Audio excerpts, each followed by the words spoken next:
اس لیے ابو ثعلبہ الخشنی رضی اللہ تعالی عنہ روایت کرتے ہیں رسول اللہ صلی اللہ علیہ وسلم نے فرمایا اذا كان لیلۃ النصف من شعبان، جب شعبان کا نصف ہوتا ہے، اطلع اللہ الی خلقہ، اللہ رب العزت اپنی مخلوق کی طرف جھانکتے ہیں، فیغفر للمؤمنین، مومنوں کو اللہ رب العزت معاف فرما دیتے ہیں، ویملی للکافرین، اور کافروں کو مہلت دے دیتے ہیں، ویدع اہل الحقد بحقدہم حتی یدعوہ، اور جن لوگوں کے دل میں کسی کے بارے میں حسد ہوتا ہے، حقد ہوتا ہے، بغض و عداوت ہوتی ہے، تو اللہ رب العزت ان کو چھوڑ دیتے ہیں، ان کے نام اعمال کو دیکھنا پسند نہیں کرتے، اور ان کے بارے میں بخشش کا فیصلہ بھی نہیں ہوتا۔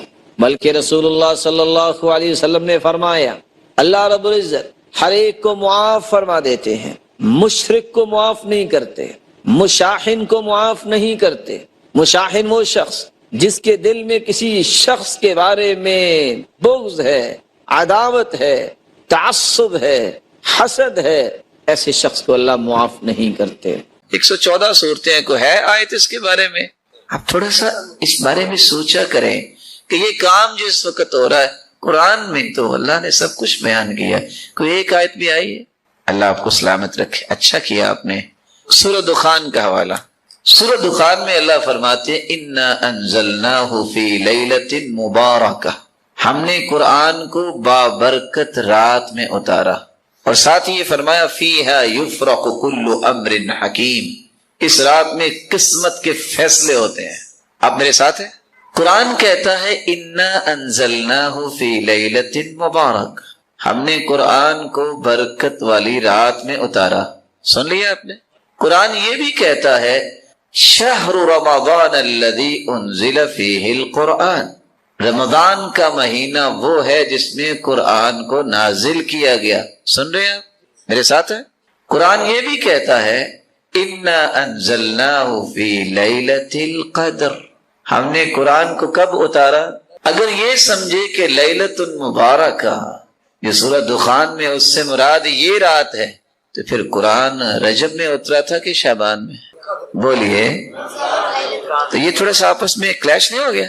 کیونکہ قرآن تو کہہ رہا نا کہ رمضان میں اتارا گیا اور لیلۃ القدر میں، تو شاید آج کل تبدیلی بھی کافی آ رہی ہے، تو لیلۃ القدر کہیں شعبان اور رجب میں تو نہیں آ جاتی آج کل؟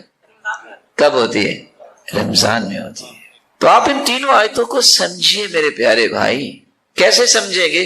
انا انزلناہ فی لیلۃ مبارکہ، قرآن کو ہم نے برکت والی رات میں اتارا ہے۔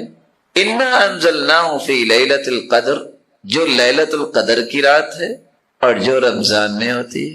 معنی پورا ہو گیا کہ اگر آپ تینوں آیتوں کو ملا کے سمجھیں گے آپ کو کیا پریشانی ہے؟ یہی مقصود ہے والقرآن یفسر بعضہ بعضا، قرآن کی ایک آیت دوسری آیت کی وضاحت کرتی ہے، تصدیق کرتی ہے۔ میرا نہیں خیال کہ دنیا میں کوئی ایسا بھی انسان ہو جو کہتا ہو کہ لیلۃ القدر رجب میں شعبان میں آتی ہے اور رمضان میں آتی ہے۔ رسول اللہ صلی اللہ علیہ وسلم پر قرآن نازل ہوا، آپ نے پورا قرآن امت کو دیا۔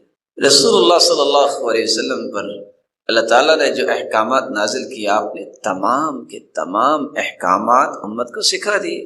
آپ کی زندگی میں کوئی 23 سال میں یہ مہینے بار بار آئے، 40 سال کے بعد تو آپ کو نبوت ملی، لیکن 23 سال کے عرصے میں آپ نے کسی ایک سال بھی صحابہ کو اکٹھا کیا ہو کہ آج جو ہے نا وہ شب برات بھی ہے اور آج شب معراج بھی ہے، تو آج آپ کو اتنے نوافل پڑھنے چاہیے، آج آپ کو اتنے روزے رکھنے چاہیے صبح اٹھ کے، اور آپ کو یہ اعمال کرنے چاہیے۔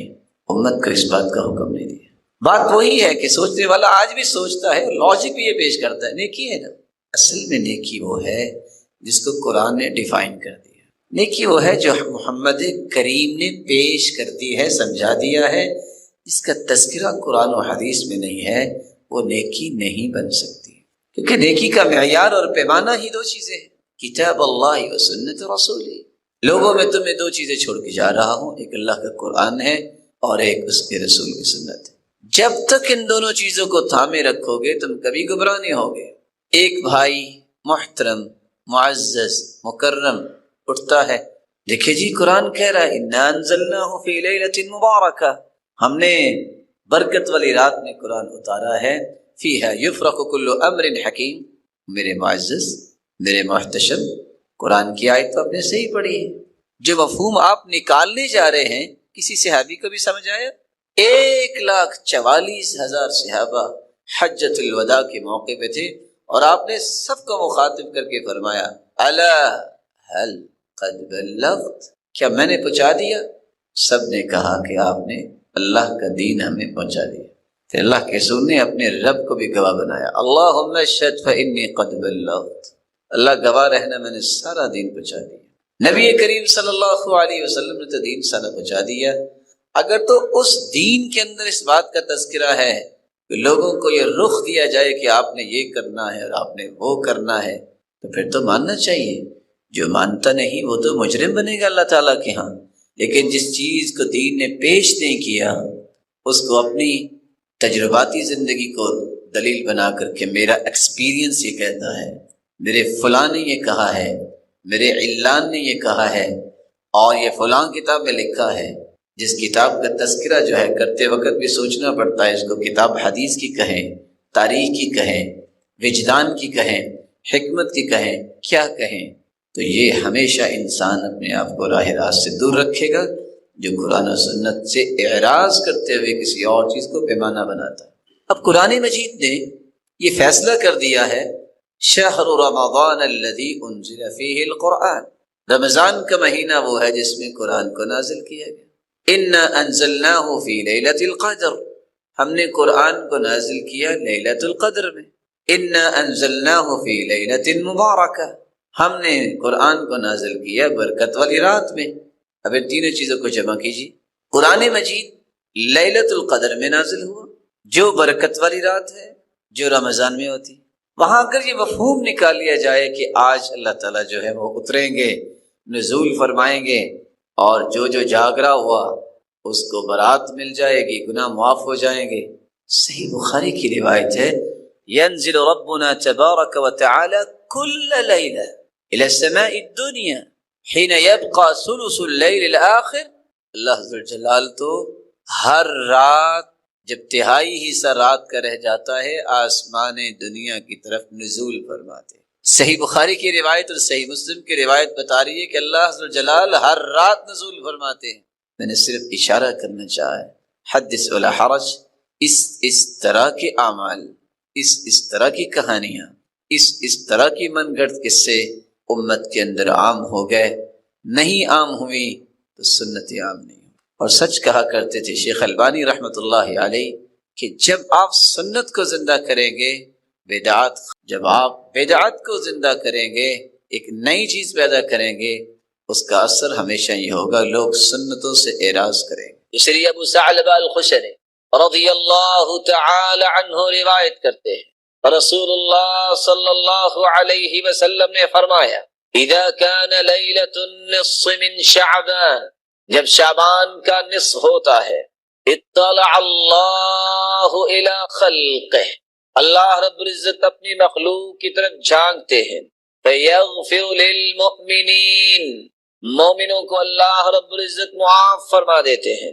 ویملی للکافرین، اور کافروں کو مہلت دے دیتے ہیں، ویدع اہل الحقد بحقدہم حتی یدعوا، اور جن لوگوں کے دل میں کسی کے بارے میں حسد ہوتا ہے، حقد ہوتا ہے، بغض و عداوت ہوتی ہے، تو اللہ رب العزت ان کو چھوڑ دیتے ہیں، ان کے نامہ اعمال کو دیکھنا پسند نہیں کرتے، اور ان کے بارے میں بخشش کا فیصلہ بھی نہیں ہوتا۔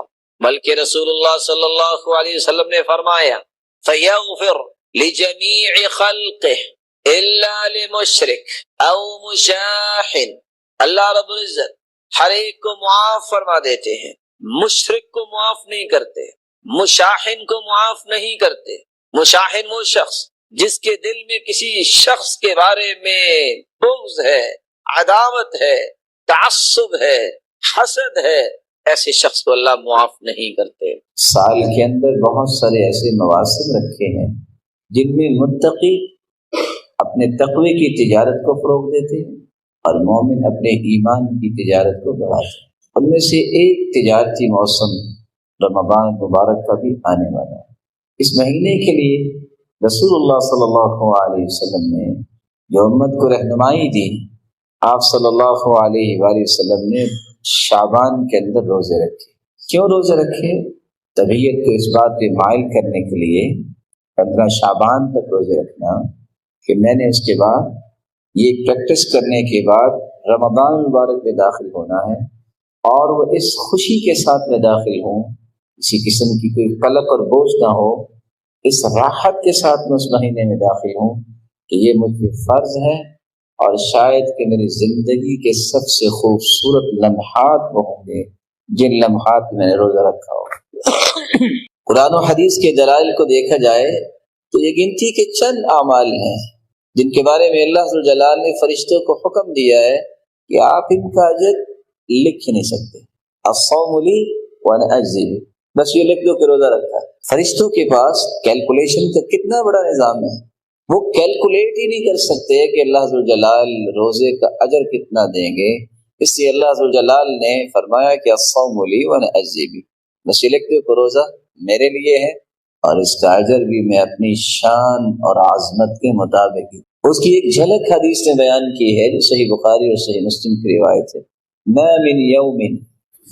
من عبد يصوم يوما في سبيل الله إلا بعد الله بذلك اليوم وجهه عن النار 70 خريفا۔ یہ روشن چہرے پڑھے لکھے ہیں، اگر 70 سال سفر کیا جائے 120 گھنٹے 120 میل کی رفتار سے بھی، تو کتنا سفر بنے؟ ایک روزہ، اور وہ بھی نفلی روزہ اللہ کی راہ میں کوئی رکھتا ہے تو 70 سال میں جتنا سفر ہوتا ہے رب تعالیٰ اس انسان کو جہنم سے اتنا دور کرتا۔ اگر نفلی روزے کی یہ شان ہے جو صحیح بخاری اور مسلم کی روایت بتا رہی ہے، تو اللہ ذو الجلال نے اس فرض روزے کا انعام کتنا رکھا ہوگا۔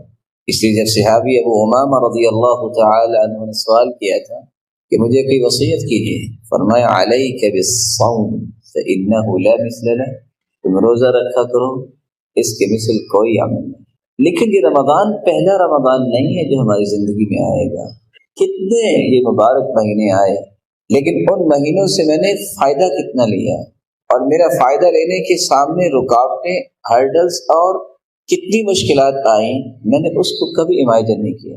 میں چاہوں گا کہ اس ضمن میں آپ کی خدمت میں 5 گزارشیں رکھوں کہ آپ زندگی کے کسی بھی مہینے میں ہیں، یہ 5 چیزیں آپ کے ساتھ رہنی چاہیے۔ اگر آپ سمجھتے ہیں کہ زندگی کا ہر لمحہ اللہ جلال کے یہاں پسندیدہ بن جائے، تو آپ جب تک ان 5 چیزوں کو اپنے ساتھ نہیں رکھتے، یہ زندگی کے ایام گزرتے جا رہے ہیں، رمضان آتا بھی ہے اور مکمل بھی ہو جاتا ہے، آئندہ سال پھر آتا ہے۔ یہ تو اللہ کی رحمت اور نعمت جاری و ساری ہے۔ سوال یہ ہے، ماذا استفدنا من هذا الشهر الفضیل، اس فضیلت والے مبارک مہینے سے ہم نے فائدہ کیا لیا؟ اگر آپ زندگی کے لمحات کو صحیح استعمال کرنا چاہتے ہیں تو سب سے پہلی گزارش ہے، جب تک آپ اپنی نیت کو خالص نہیں کرتے کہ میں نے رب کی رضا حاصل کرنا، مجھے اللہ ذو جلال کی خوشنودی چاہیے، بس وہ مجھ سے راضی ہو جائے، اس وقت تک بڑی سے بڑی عبادت بھی آپ بجا لاتے ہیں، وہ اللہ کے ہاں اس کا کوئی ویٹج اور وزن نہیں۔ ان اللہ لا يقبل من العمل الا ما كان له خالصا وابتغي به وجهه، اللہ ذو جلال صرف وہ عمل قبول کرتے ہیں جو خالص اس کی رضا کے لیے کیا۔ دنیا کے اندر کاروبار کرنے والے 50-50 60-40 70-30 اپنی پسند کی ریشو رکھ کے کاروبار کرتے ہیں، لیکن جب حساب کرتے ہیں ایک پیسہ نہیں چھوڑتے۔ عبادت اتنی حساس ہے، اگر 99% آپ نے اللہ کے لیے عبادت کی ہو اور 1% لوگوں کے لیے کہ لوگ بھی واہ واہ کریں، لوگ مجھے اپریشیٹ کریں، تو اللہ جلال قیامت کو فرمائیں گے ترکتہ وشرکہ، میں نے اپنے 99% بھی چھوڑے جس کے لیے تم نے 1% عبادت کی تھی، فلیطلب ثوابہ من عندی، آج بدلہ اسی سے جا کے لے۔ اس قدر خسارے کی بات ہے۔ اور جرجانی رحمہ اللہ سے جب کسی نے پوچھا تھا کہ اخلاص ہے کیا، وہ کہا کرتے تھے اللہ تطلب لعملک شاہدا غیر اللہ. دنیا میں سب سے زیادہ ریلائبل کام وہ ہوتا ہے جس کے گواہ ہوں. اللہ عز و جلال کے ہاں سب سے ریلائبل کام وہ ہے اس میں اللہ کے سوا کوئی گواہ نہ ہو. یہ شعور جب انسان کو آتا ہے بات کرتے وقت، عمل کرتے وقت، نیکی کرتے وقت، عمل صالح اختیار کرتے وقت، میں کس کے لیے کر رہا ہوں؟ مجھے تو رب کی رضا چاہیے، میرے مالک تو راضی ہو جائے، میرے مالک اپنی رضا کے لیے سے خاص کر لیں.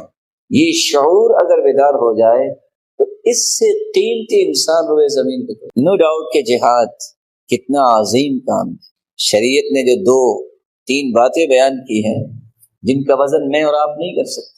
پہلی بات ذروۃ سنامہ الجہاد، معمولی بات نہیں. اسلام کی کوہان اور بلندی اور چوٹی جہاد. باب من ابواب الجنہ یذہب اللہ بہ الہم والغم، یہ جنت کے دروازوں میں سے ایک دروازہ ہے. اس لیے فرمایا نا من لم یغض ولم یحدث به نفسه مات علی شعبۃ من النفاق. جو شخص اعلاء کلمت اللہ کے لیے جہاد کرتا نہیں ہے اور نہ ہی اس کی نیت ہے، اسی حالت میں دنیا سے چلا جاتا ہے تو نفاق کی موت. اور صحیح بخاری اور مسلم کی روایت ہے کہ صحابی نے سوال کیا تھا دلنی علی عمل یعدل الجہاد، کوئی ہے اس کے برابر عمل؟ اللہ کے رسول صلی اللہ علیہ وسلم نے فرمایا لا اجدہ، نہیں، الا رجل خرج بنفسه وماله ولم يرجع من ذلك بشيء. اس کے باوجود اللہ کے رسول صلی اللہ علیہ وسلم سے سوال کیا گیا، اور سوال کیا تھا؟ اے اللہ کے رسول صلی اللہ علیہ وسلم ارأيت الرجل يغزو يريد الاجر والذکر ما له، ایک شخص یہ عظیم کام بھی کرنا چاہتا ہے، اجر کا بھی طالب ہے، لیکن ساتھ اس چیز کی بھی تڑپ ہے، وہ ذکر، لوگ کہیں کیا بہادر ہے، بہادری کے تذکرے. ما له، اسے کیا ملے گا؟ تو آپ صلی اللہ علیہ وسلم نے جواب دیا تھا لا شیء له، اس کو کچھ بھی نصیب نہیں ہو. نکرہ نفی کے سیاق میں ہے، والنکرہ تدل علی العموم، اس کو کچھ بھی نصیب نہیں ہو. اور حدیث بیان کرتی ہے میدان جنگ میں بھی کافروں کی صف ہے، مومنوں کی صف، اگر کوئی وہاں بھی گر جاتا ہے اللہ اعلم بنیتہ، اس کی نیت کو بھی اللہ جانتا ہے. اسی میرے بھائی، میرے محترم، میرے معزز، میرے مکرم، میرے محتشم، اپنی نیت کو خوبصورت بنانے کے لیے ہر وقت شعور کو بیدار رکھیں. عمر جیسے رضی اللہ عنہ وہ کیا کہا کرتے تھے اللہم اجعل عملی کلہ صالحا واجعلہ لوجہک خالصا ولا تجعل فیہ لأحد نصیبا. اللہ میرے ہر عمل کو صالح بنا سنت کے مطابق، یہ صالح عمل. واجعلہ لوجہک خالصا، اللہ اپنی رضا کے لیے سے خالص. ولا تجعل فیہ لأحد نصیبا، اللہ کسی کا حصہ نہ رکھنا. یہ شعور جب انسان کو نصیب ہو جائے، ایم اللہ، اللہ کی قسم، جو پھر عبادت میں لذت نصیب ہوتی ہے بندے کو وہ انسان تصور نہیں کر سکتا. اس لیے فضائل ابن عیاض رحمہ اللہ جب ان کے بیٹے علی نے کہا ابا جان ایک بات تو بتائیے، جو صحابہ تھے، تابعین تھے، تبع تابعین تھے، ان کی زبان سے نکلنے والے کلمات میں مٹھاس کیوں تھی؟ قال اتدری بما حلا یا بنی، بیٹے جانتے ہو ان کی زبان سے نکلنے والے کلمات میں اللہ نے حلاوت اور مٹھاس کیوں رکھی؟ کہا اس لیے تو پوچھ. قال لانہم ارادوا وجہ اللہ سبحانہ وتعالی، بیٹا جب وہ بات کرتے تھے تو ان کا مقصد یہ ہوتا تھا کہ اللہ راضی ہو جائے. اللہ عز و جلال نے مٹھاس اور حلاوت ان کی زبانوں پہ جاری. حمدون بن احمد جب کسی نے سوال کیا کہ سنا ہے آپ کو اللہ نے بڑی دانش سے نوازا ہے، ما بال کلام السلف انفع من کلامنا، صحابہ اور تابعین اور تبع تابعین کی زبان سے نکلنے والی گفتگو میں اتنا نفع ہوتا، گفتگو تو ہم بھی کرتے ہیں، یہ فرق کیوں ہے؟ تو حمدون کہتے ہیں بتا دوں. کہا پوچھا تو اس لیے ہے کہ آپ بتائیں. کہا سنو لأنہم تکلموا لعز الاسلام ولنجاة النفوس ولرضا الرحمن صحابہ اور تابعین اور تبع تابعین جن کو سلف صالحین کہتے ہیں، وہ اس لیے بات کرتے تھے اسلام بلند ہو جائے، لوگ جہنم سے بچ جائیں، اللہ ذو جلال کی رضا مل جائے۔ وَنَحْنُ نَتَكَلَّمْ لِعِزِّ النَّفْس وَلِطَلَبِ الدُّنْيَا وَلِرِضَى الْمَخْلُوق، اور ہم بات کرتے ہیں اسلام کی عزت بنے نہ بنے، ہماری عزت بنے، دنیا مل جائے، اللہ کی رضا ملے نہ ملے، لوگ راضی ہونے چاہیے۔ جب گفتگو الگ ہے تو نتائج بھی تو الگ ہے۔ تو میں پھر کہنا چاہوں گا، اپنی نیت کو اللہ کی رضا کے ساتھ جوڑیں۔ وہ جب راضی ہو جاتا ہے تو پھر اس طرح راضی کرتا ہے کہ جو میری عقل اور آپ کی عقل وہاں تک سفر نہیں کر سکتی۔ یحییٰ بن معاذ رحمہ اللہ، جب کسی نے سوال کیا کہ آپ کو اللہ نے بڑا فہم عطا کیا ہے، مخلص کی کوئی نشانی بتائیے جس کو ہم اختیار کر لیں، کب مخلص بنتا ہے؟ قال اذا صار خلقه كخلق الرضيع، مخلص اس وقت انسان بنتا ہے جب اس کا اخلاق دودھ پینے والے بچے جیسا ہو جائے۔ دودھ پینے والے بچے جیسا، 1.5 سالہ بچہ جب اس کو باپ اٹھاتا ہے، ماں اٹھاتی ہے، وہ اچھلتا بھی ہے، اسمائل پاس کرتا ہے۔ اس کو اگر باپ یہ کہہ دے کہ میرا بیٹا بہت اچھا ہے، تب بھی وہ اسمائل پاس کرتا ہے، خوش ہوتا ہے۔ اور اس کو اسی وقت کہہ دے کہ میرا بیٹا بہت گندا ہے، پھر بھی وہ اسمائل پاس کرتا ہے اور اچھلتا ہے، کیونکہ اسے سمجھ نہیں آ رہی، اس کو صرف خوشی اس لیے ہے کہ میرے باپ نے اٹھایا۔ مخلص وہ ہوتا ہے ساری دنیا تعریف کرے وہ پھولتا نہیں ہے، ساری دنیا گالیاں دے وہ کبیرہ خاطر نہیں ہوتا، کیونکہ وہ اللہ کے لیے کام کرے۔ اس کو غرض نہیں ہوتی کہ میری تعریف ہو، اس کو پریشانی نہیں ہوتی کہ لوگ کیا کہہ رہے۔ اور امام شافعی رحمۃ اللہ علیہ اس لیے کہا کرتے تھے من اراد ان يسلم من كلام الناس فهو مجنون، جو چاہتا ہے کہ لوگوں کی باتوں سے میں محفوظ ہو جاؤں، میرے بارے میں کوئی بات نہ کو کرے، تو دیوانہ ہے۔ لأنهم قالوا عن الله ثالث ثلاثة، لوگ انہوں نے تو اللہ کو بھی 3 کہہ دیا، ایک نہیں اللہ 3۔ وقالوا عن رسوله ساحر ومجنون، انہوں نے تو افضل الخلق، پوری کائنات سے اعلیٰ اور ارفع اور اسما ہستی محمد رسول اللہ صلی اللہ علیہ وسلم کے بارے میں بھی لوگوں نے کہہ دیا کہ نعوذ باللہ یہ ساحر ہے، یہ جادوگر ہے، یہ دیوانہ ہے۔ ہم کون ہیں؟ جب تک یہ شعور بیدار نہیں ہوتا، اخلاص کے راستے پہ انسان گامزن نہیں۔ اخلاص کے بعد دوسری گزارش میں آپ کی خدمت میں کرنا چاہوں گا، آپ کی عمر بھلے 100 سال ہو جائے، آپ 100 سال کے اندر کوئی دن ضائع نہ کریں، ساری رات سجدے میں گزار دیں، جب تک سنت کے مطابق عمل نہیں ہوگا آپ کا کوئی عمل بھی اللہ کے ہاں قبول نہیں ہوگا۔ من عمل عملا ليس عليه امرنا فهو رد، اے مردود۔ دنیا کا قابل سے قابل ترین شخص، صالح سے صالح ترین شخص، بڑے سے بڑا عمل بھی اگر کرتا ہے، اگر وہ سنت کے مطابق نہیں ہے تو وہ اللہ کے ہاں مقبول نہیں ہے، مردود۔ بھلا کیوں مردود ہے؟ میرا یہ ایمان ہے اور مجھے امید واثق ہے کہ آپ کا بھی یہ ایمان ہے کہ روئے زمین پر آدم علیہ السلام سے لے کر آج تک محمد رسول اللہ صلی اللہ علیہ وسلم جیسی ذات اللہ نے بھیجی، مخلوق میں سے وہ ذات کے اعتبار سے بھی بے مثال ہیں، اپنی بات کے اعتبار سے بھی بے مثال ہیں، اور اپنی اداؤں اور عمل کے اعتبار سے بھی بے مثال، بلکہ جب تک ان کی بات کو حتمی بات، آخری بات، اٹل فیصلہ نہ سمجھا جائے، اس انسان کا ایمان اللہ کے ہاں کنسیڈر ہی نہیں ہوتا۔ فَلَا وَرَبِّكَ لَا يُؤْمِنُونَ حَتَّى يُحَكِّمُوكَ فِيمَا شَجَرَ بَيْنَهُمْ، میرے محبوب تیرے رب کی قسم، اللہ اپنی قسم خود اٹھا رہے ہیں، مجھے میری کبریائی اور عظمت اور تقدس و جلالت کی قسم، جب تک میرے محبوب تیری بات کو حتمی بات نہ مان لیں، میں اپنی کبریائی کی قسم اٹھاتا ہوں، میرے نزدیک وہ مومن ہی نہیں۔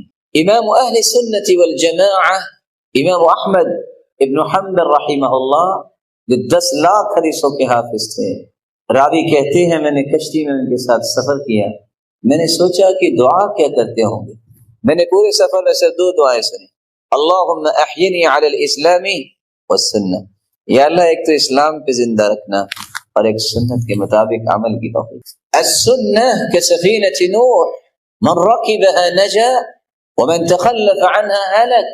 نوح علیہ السلام نے کشتی بنائی، ایک شخص نے بنائی، کشتی والے بچ گئے، باقی سب ڈوب گئے۔ یہاں ٹائٹینک بنانے والے 100 سے زائد تھے، وہ سب کے سب کشتی سمیت ہی ڈوب گئے۔ یہ فرق ہے اللہ کے فیصلوں اور مخلوق کے تکبر میں کہ یہ ہوگا اور وہ ہوگا۔ اللہ کی طاقت کے سامنے کون ٹھہر سکتا؟ جس طرح کشتی میں سوار ہونے والے بچے، باقی سب ڈوب گئے، سنت کے مطابق عمل کرنے والے ہی بچیں گے، باقی سب کے سب اپنے زندگی کو خسارے میں ڈال دیں گے اور ان کے اعمال بھی ڈوب جائیں گے۔ رسول اللہ صلی اللہ علیہ وآلہ وسلم کی سنت، اس کے بغیر تو عمل کی کوئی قیمت نہیں۔ بعض لوگ یہ کہتے ہیں، اور شاید یہی چکمہ دیا ہوا ہے شیطان نے، دیکھو فلاں کر رہا ہے نا، دیکھو فلاں نے کہا ہے نا، دیکھو کام کتنا اچھا ہے، دیکھو نیت کتنی اچھی ہے۔ نہ اللہ حضر جلال نیت کو دیکھتے ہیں، نہ اللہ حضر جلال کام کو دیکھتے ہیں، وہ دیکھتے ہیں جس محبوب کو میں نے پوری کائنات کا سرتاج بنایا ہے اس کی اداؤں کو یہ پسند کرتے ہیں۔ اسی لیے حسن بصری رحمۃ اللہ علیہ کہا کرتے تھے، لا يقبل القول الا بالعمل، کوئی قول عمل کے بغیر قبول نہیں۔